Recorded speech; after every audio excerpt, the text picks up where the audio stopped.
Welcome back, everyone, to another episode of Interventions and Detentions. I'm your host, Brad, coming at you solo this week with what I feel like could be an interesting topic. We're just going to jump right into it. It is called the power of no. Why it is so hard to say no and why it matters. Welcome back, everyone. Like I said, this is kind of an interesting theme. It's one I just thought of this week because honestly, I've been taking on a lot of side gigs lately, and every time I run into somebody that kind of asks me like, hey man, are you picking up another side gig and you're doing this and you're doing that, and what don't you do? And lately my comeback to them is I don't say no. And I think I need to learn how to say no sometimes. It's just amazing because, I love to be busy and I love to help out, but saying no versus saying yes is hard for me to do. It's a struggle. I say yes to a lot of things. Like I said, I like to help. I like to be involved. I like to be busy. I don't like to just sit around. I struggle with that sometimes. Even when I'm dog tired and dragging, I still, need stuff to do. So again, saying no just adds more to my plate and takes away time from other things that I need to probably start prioritizing a little bit. And I'm hoping maybe through this episode, I can do a little self-evaluation and maybe even help you listeners self-evaluate where you're at right now when it comes to either saying no or saying yes. For me personally, I've got a lot of, obviously responsibilities with being a principal. There's a lot of just the day-to-day stuff that comes with being a principal. But like I said, on top of that, I do driver's education after school, not every day, but a couple times a week, sometimes on the weekends, enough to keep me busy. I drive school bus. I had signed up to do that when Meredith, our youngest, was in sports at Central Noble, and I thought it would be a good way for me to make a little money on the side, but also, I feel like if I was going to her events already, I might as well get paid for it, right? So I signed up to drive bus, and guess what? I said, I'll drive volleyball this year because, no one have anything else to do, I guess, which that's not true. I probably do, but she's graduated. She's not playing anymore. So I don't even have a, kid in the game, skin in the game, and I'm driving bus.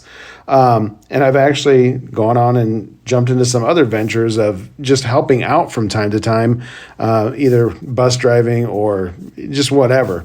It's a weakness of mine, not a strength, because it honestly, it stretches me thin, and it stretches you thin when you don't say no. So, if your plate's already pretty full, we need to kind of step back sometime. I need to kind of step back and try to figure out how to find a little more balance. Like I said, I love helping out, love lending a hand whenever someone needs it, but it just takes away from other things in my life that I need to make probably a better priority. So again, maybe through this episode, it might enlighten you to become more aware of saying no versus saying yes. Again, for me, every time I say yes, I feel like I'm doing the right thing in that moment. I do it to be helpful, stepping up, showing people that I'm reliable. But, when you think about it, the reality is all of those yeses add up. And again, they just take away time from other things. And when you spread yourself that thin, something eventually suffers, whether it's other jobs or your main job or most importantly, your family life and your family balance. Something's got to give. Sometimes it's your energy. Sometimes it's your energy. Again, family, your job. There's something that's gonna, it's gonna suffer. It's not going to be in first place anymore. It's going to be taking a back seat. So today, I want to unpack all that. What happens when you can't say no? What are the real costs professionally, personally, relationally? And how do we learn to give ourselves permission to say no without guilt? And I think for me, that's probably the toughest lesson that I need to figure out. So maybe you guys can help me with that along the way. So why do people struggle to say no? I think we all have a desire to help and to serve. I feel like I have a really big desire to be a servant, no matter what it is. If it's in my job, it's in, outside of school, my family. I like to serve. I like to solve problems. I like to help. So that desire to help each other really takes away from being able to say no at times. You feel like you're letting people down. If somebody comes to you and asks you, hey, can you help me with this? Or Brad, I really need you to do this. You don't want to say no, right? I mean, I don't want to say no. You feel like you're letting them down. And to me, that weighs heavy on my shoulders a lot of times. So I think that is, for me, a big reason why I don't say no a lot. You also worry about missing out or not being that team player. Like, if you just say, no, I can't, you walk away, then you're done with it. And maybe that's not a bad thing. But for me, I need that for some reason. I kind of thrive on it. So, especially I think educators and teachers, we're kind of in that culture of sacrifice. Like we sacrifice a lot for either the good of the cause or the good of our teammate or the good of the school. We go that extra mile because it's really what is expected of us a lot of times. It's very unspoken that teachers, educators, principals, parapros, all of us that work and serve children, I feel like we've got that calling to just go the extra mile. We spend so much time going further, trying to figure something out, trying to solve a problem, trying to plan that lesson even better, trying to get the grading done. We don't say, no, I need to do these things later or not at all sometimes because we've got that culture of sacrifice. I like that term, culture of sacrifice. I think what also like I struggle with is just not seeing others step up. And sometimes it's just easier for me to do things myself. So that's, again, my own problem that I've got to work through. But I struggle a lot of times with, just do it myself. Or maybe somebody doesn't do something the way that I would do it. So I'll just do it myself. And, unfortunately, I create my own problem at that point because I can't let it go sometimes. It's kind of a control thing for me. So, and that jumps right into what does it cost at that point? When you don't say no and you just keep going and going and going and giving and giving and giving, what is the cost? Well, let's talk about personal costs for a minute. I mean, I think the biggest thing that we run into in anything is just burnout and exhaustion. You can only say yes so much before it's going to start taking a toll on you personally. You're going to have less time for other things. You're going to have less energy for your family. You're going to start feeling resentful, even though you're the one that volunteered. You're the one that said yes. So is it worth that personal cost that it's going to take over time? What about professional cost? Spreading yourself thin means that your leadership or your work is going to suffer one way or the other. And it might be just a little bit at the beginning, but as you continue to say yes to other things, it's going to spiral and it's going to have that toll and it's going to affect your work, your leadership, and what you do. You're going to be less present for your staff and for students if you're in education or maybe your coworkers. It's going to add up and you're not going to have the time or the interest sometimes even in being with your staff and students, being present and being active and involved in what they're doing day to day. And by modeling overcommitment, that's really going to, it feels like it's a double-edged sword. If you are exuding that, hey, team spirit, let's go and let's all pitch in and let's, do this and do that. And then, your teachers take a hold of that or your staff members or your coworkers, they jump on board with that. Again, it's going to create an imbalance in everybody's life. So instead of that overcommitment, we need to start modeling balance. We need to be able to step away and say no sometimes. And I know that there's people out there that are really, really good at this. Again, I'm just not one of them. And I feel like maybe it's even a generational thing. I feel like people my age, and I'm in my 50s, I'm not afraid to admit that. I feel like it's harder for us maybe to say no sometimes. I feel like the younger generation, especially maybe younger educators, it's a little bit easier for them to say no for some reason. I don't know if that's something they're teaching them in school and colleges, but I know, like for me starting out, if somebody asked me to coach a sport, I'd coach it even if I didn't know what I was doing. I remember I coached cross country. I didn't know how to coach cross country. I mean, I know it's running. How hard can it be? And I think that's what I was thinking. But, I didn't say no. I coached basketball. I coached softball. I didn't know the first thing about softball when I first started coaching. I said, yes, let's do it. And hey, do you want to be on this committee or do you want to go to this PD? And I just feel like, for me, I just said yes, and I would do it. I don't think I ever turned any of those opportunities down. And maybe that's my problem too, is that I'm looking at things, no matter what they are, as an opportunity versus, maybe something that really isn't an opportunity and it would be okay to say no to because it's not going to cause me any problems if I just walk away from it versus saying yes and going through with it. But again, there is definitely a professional cost when it comes to the end of the day when you continue to say yes, yes, yes, bring it on, give me more.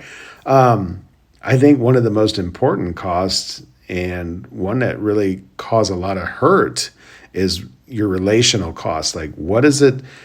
Your commitment to all these things, what is it doing to you and your relationships, whether that's your spouse, your children, loved ones, whatever you want to call it, when you're always tired or unavailable? It's going to take a toll and a hit on your relationships. And that's probably the one thing that I've really been thinking about in my head, and I haven't had the conversation with Sherry or the girls or whoever. I feel like because I'm not saying no and I'm saying yes to a lot of things and taking on more things, it's obviously, again, taking away from them. But I'm starting to wonder and asking myself, how is this impacting them? How are they feeling when, dad or husband's not here? And if he is here, he's exhausted and he's tired and, doesn't want to do anything. I've got to really stop and think about that. What's the benefit of saying yes if the outcome is causing stress and bad feelings between me and my loved ones? I don't want that, even though I'd said yes, and it's creating that animosity there. So I know it's taking a toll, and I will say that my girls, all three of them, Sherry and Maddie and Meredith, they never complain. They never question. They support me when I do say yes and take on these things. And I love them for that, but I need them to know that I love them enough to start saying no, or at least trying to say no a little more often. Saying no isn't about shutting people out, and I have to remember that as well. To me, and for you, it's about making your yes more meaningful. How can we make saying yes more meaningful and feeling less guilty about saying no? I think it's all about healthy boundaries that you can create, like just being focused on what is important right now. Is it, taking on this extra responsibility or, making a few extra bucks if I do this? Is that my focus, or does my focus really need to be, with my family and my friends and things like that? It's setting boundaries as far as longevity in your career and stronger relationships. Again, if you're saying yes to a lot of things, it's going to take a toll on your career, your relationships. So is it really worth it? Again, I think being able to say yes is going to be more meaningful down the road than it is to constantly worry about how you're going to make somebody feel if you say no. And maybe we just need to look at reframing it. Like, no is not about rejection. It doesn't have to be about rejection. It's actually maybe more about protection and protecting you and protecting the others. I kind of like looking at it that way, and maybe that would make everyone feel less guilty about saying no sometimes. I like that. It's not rejection, it's protection. So let's think about some practical strategies that we could put into place that would help us say no and help Brad say no and help you say no. One thing that you can do is just ask yourself, if I say yes to this, what will I be saying no to? That's so spot on. If I'm saying yes to this, what's getting put to the side? What's not going to be able to get done? Who am I alienating because of this? What will I be saying no to? That is a huge reflective piece that I think if you could ask yourself that and do ask yourself that is going to be so important. I think for me, I don't give myself the time to really process a yes or no response until it's too late and I've already committed. I need to probably tell somebody like, let me think about that. I appreciate your offer. I understand what you're saying here, but I really need to think about this before I commit to it. Then I can start doing some of these strategies like, what am I saying no to if I'm saying yes to this? And that leads right into that. Give yourself permission to pause before you commit to something. That is so important because I think if you do take the time to really stop and reflect about what's being asked of you, whether it's time commitment or your services that you're going to be providing, whatever it is, what are you committing to? What are you really, really, really committing to by saying yes to this? And again, what is the cost of that? What's the benefit? What's the cost?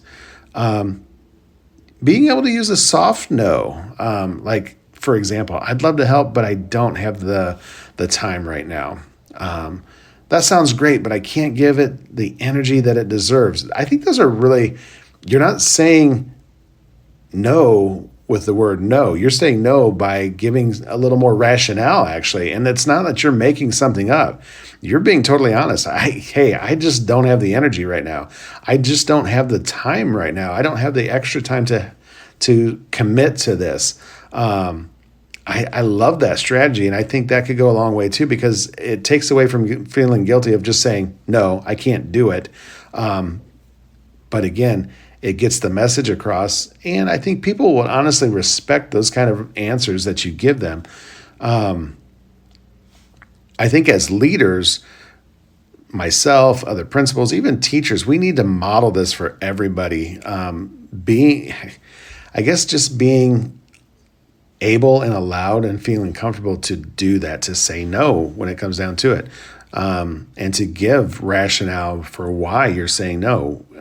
If we don't start doing this now, I think it's just going to spiral out of control for everybody. And I feel like that's kind of where I'm right now. And I wouldn't say I'm out of control, but I don't know that I'm in control either. So, for me and my own struggle of saying yes all the time, there's times here recently where I've said yes to taking on either more responsibilities, more side gigs, side hustles, whatever you want to call them. And, at the end of the day, we're all focused on money, unfortunately. We never have enough of it, especially these days. I feel like, nobody's making the money that they should be. Things are costing more than what we're making. So, it's even for people in professional jobs like myself and Sherry, she's an oncology nurse. I'm a school administrator. I feel like people probably look at us sometimes and be like, they should be fine.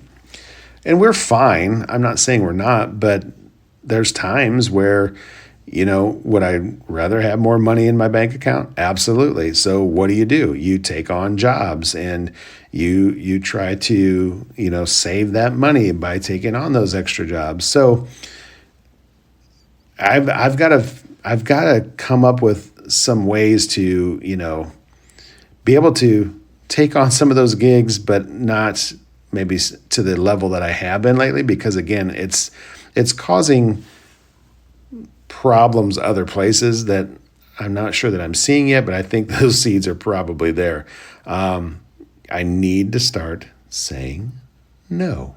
And for listeners, I would want you to challenge yourselves and think of maybe one thing this week that you could do or should do to say no to. Maybe it's not in your face yet.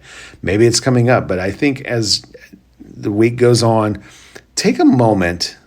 And when that moment hits you, like somebody comes to you and says, hey, I need you to do this, or hey, what would you think about doing this?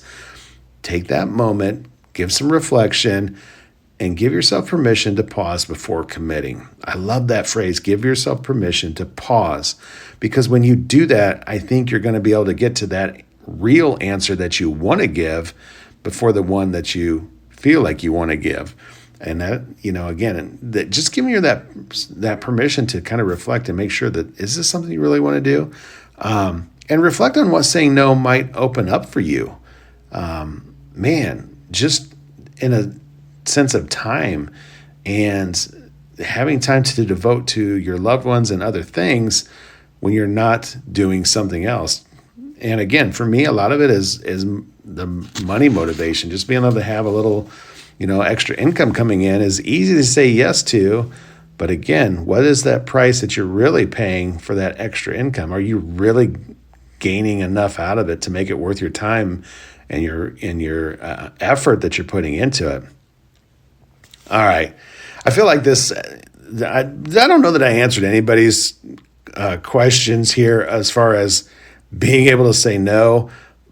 I feel like I'm kind of all over the place because I'm really still struggling with the whole concept. And I think that's maybe what this episode is about, is just why it is so hard to say no sometimes.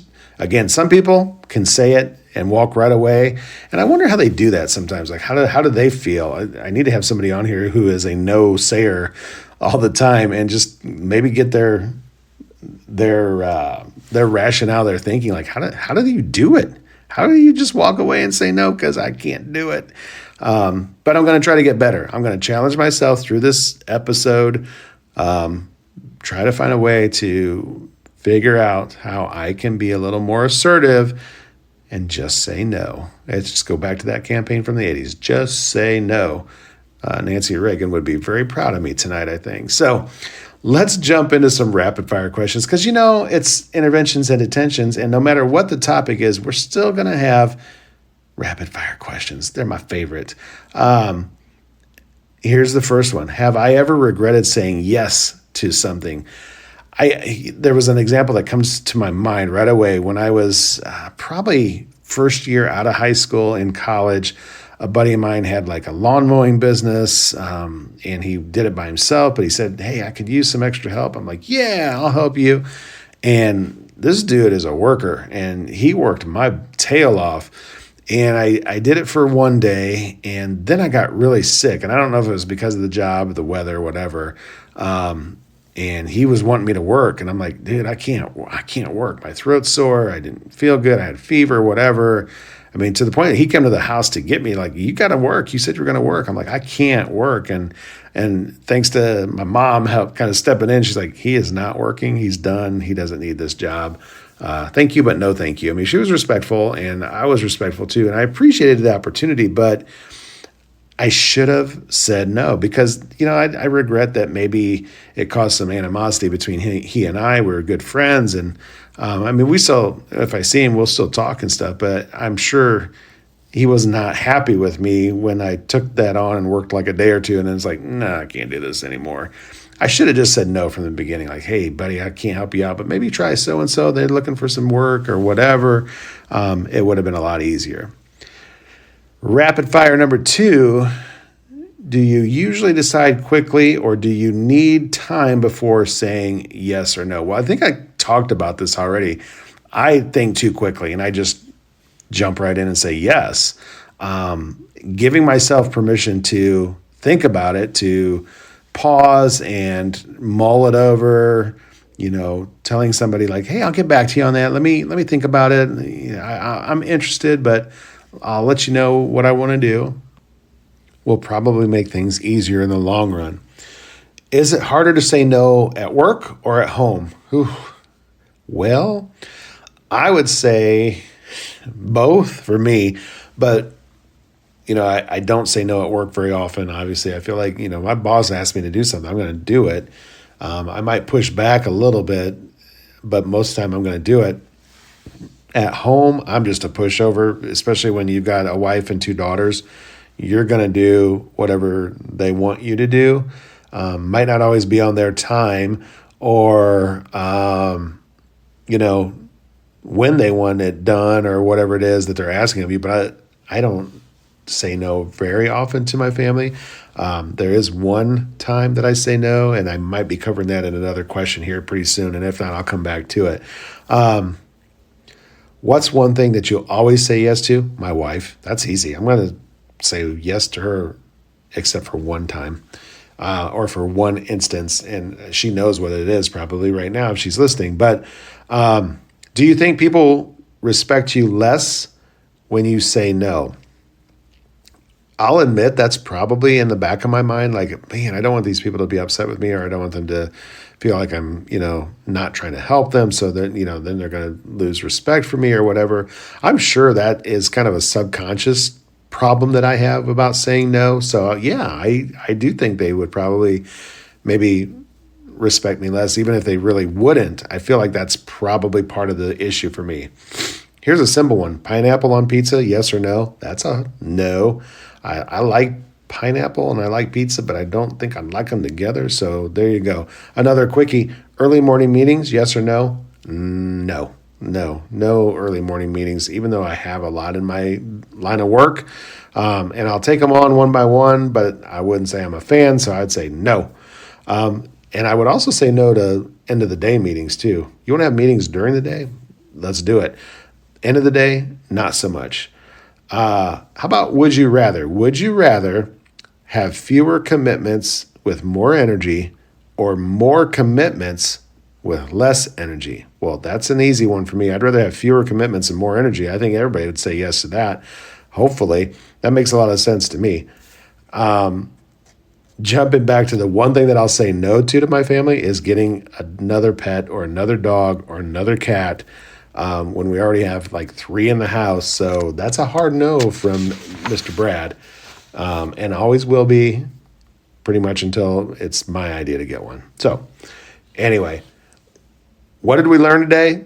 I don't know that we learned anything other than the cost of always saying yes versus the power of setting boundaries is a big, complicated mess sometimes. So let's get better at saying no, maybe giving ourselves some think about it time before we commit to something.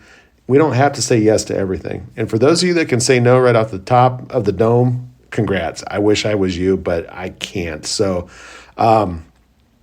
listeners, I'd love to hear from you guys when this gets posted on social media and you have a chance to listen to this episode again. Probably not the most exciting episode I've ever done, and that's okay. You can wait till next week and we'll come out with a better one. But I just felt a little bit of a calling to dive into this whole idea of, saying no. When it's all said and done, here's the truth. This is still something I'm going to be working on. Even as I sit here recording this episode, I can think of 2 or 3 things I've already said yes to that maybe I shouldn't have. It's not easy. It's not easy for me. It comes from, me wanting to help, wanting to be dependable, wanting to be the person that everybody can count on. But I've learned sometimes the most dependable thing that you can do is protect your own time and energy so that when you do say yes, it actually means something. And maybe that's the most important takeaway at this point. Let it mean something when you do say yes. When I don't say no, I notice, the consequences, having less patience with my staff or my family, less energy for both of them, family and home and school and work, less joy, things like that. So saying yes to everything doesn't make me a better leader. It doesn't make me a better husband or a better dad. It actually does the opposite. And those are the things that I'm trying to put in my forefront now, and I'm reflecting on a lot more lately. So if you're like me and you've been saying yes too much, here's my challenge for you this week. Find that one thing that you can say no to. It doesn't have to be huge. It has to be just one thing. I'm going to do the same thing. And then let's notice what happens because of that no. Look for that more time and more energy and more focus. And you might be surprised at how powerful that one word no really, really is. So with that, I thank you for listening today. Like I said, it's maybe not the most powerful episode, not the most entertaining episode, but one I just really felt I needed to talk about. And I don't even know if I talked about anything. I talked about no and I talked about yes. I'd love to hear from you. What's one no that you're going to say this week? Share it with me on our post, on our social media sites. Tag the podcast, Interventions and Detentions. I encourage you to give yourselves that permission to say no. Every no creates space for a better yes. Let's just leave it on that note. Every no that you say creates space for a better yes. And with that, we're going to cue up some music. Let's rock on out of here. Have a great week, everybody. Let's tune in again next week. I can't wait to see you for another episode of Interventions and Detentions, where the real learning begins. See you next week.